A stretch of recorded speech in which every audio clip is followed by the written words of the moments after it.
আমরা মাঝে মাঝে আল্লাহর কাছে অনেক কিছুই চাই। অনেক কিছু আল্লাহ দিয়ে দেন, আবার অনেক কিছু দেন না। কেন জানেন? আমার মনে হয় যে আল্লাহ অনেক সময় মানুষকে অনেক টাকা পয়সা চায়, বা একটা সময় তার একটা প্রজন্ম অনেক খারাপ চায়, আর একটা প্রজন্ম অনেক ভালো চায়। ওই প্রজন্মকে দিয়ে পিছনের প্রজন্মকে শিক্ষা দেয়, বা পিছনের প্রজন্মকে সামনের প্রজন্মকে শিক্ষা দেয়। দেখেন, একজন লোক ধরেন একবার খেটে খাওয়া লোক, মানুষের জমিতে বদলা দিত, আজ তার ছেলেরা কোটি কোটি টাকার মালিক। এরপর ধরেন ওই লোকগুলো, তার ছেলেগুলো অহংকারী হয়ে যায়। ধরেন একজন মানুষের জন্য কিছু করতে পারছে, সেভাবে আমি অনেক টাকা দিছি ওরে। কিন্তু একটা যে চিন্তা রাখবেন, আল্লাহ আপনাকে সামর্থ্য দিয়েছে বিদ্যায় আপনি ওই মাসটা করতে পারছেন। সো আপনি অহংকারী হইয়েন না। কারণ আল্লাহ চাইলে আপনাকে একটা ধরেন মুখের ভিতরে দিতে পারে, বা কানের নিচে একটা বিচি উঠিয়ে দিতে পারে, যেটা আমরা ধরেন বা একটু কাটা ছেঁড়া হইতে পারে, বা কোনো একটা অ্যাক্সিডেন্ট হইতে পারে।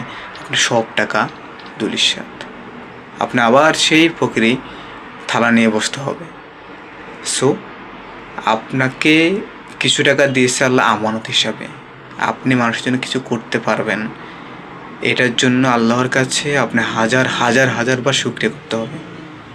আপনার ভিতরে 10 টাকা আছে, আপনি মানুষকে 10 টাকা দান করতে পারছেন, এই জন্য আল্লাহর কাছে আপনি শুকরিয়া আদায় করতে হবে। কারণ আল্লাহ আপনাকে দিচ্ছে বিদ্যায় আপনি ওই টাকা দান করতে পারছেন। একটা সময় ওই 10 টাকার জন্য আপনি মানুষের কাছে হাত পাচ্ছেন। সো অহংকারী হয়েন না। অহংকারী হওয়াটা আল্লাহ কখনো পছন্দ করেন না, কারণ অহংকার আল্লাহর চাদর। সো আপনি মানুষের জন্য কিছু করতে পারেন, কিছু টাকা দান করতে পারেন, কাউকে সাহায্য করেন। আপনি বিলাসবহুল বাড়িতে থাকতে পারেন, বিলাসবহুল গাড়িতে চলতে পারেন, আপনি অনেক উচ্চ পদস্থ লোকের সাথে চলতে পারেন, কিন্তু দিন শেষে আপনাকে এটা মাথায় রাখতে হবে, আপনি মাটিতে যাবেন, যে মানুষটা কামলা দিচ্ছে সেও মাটিতে যাবে।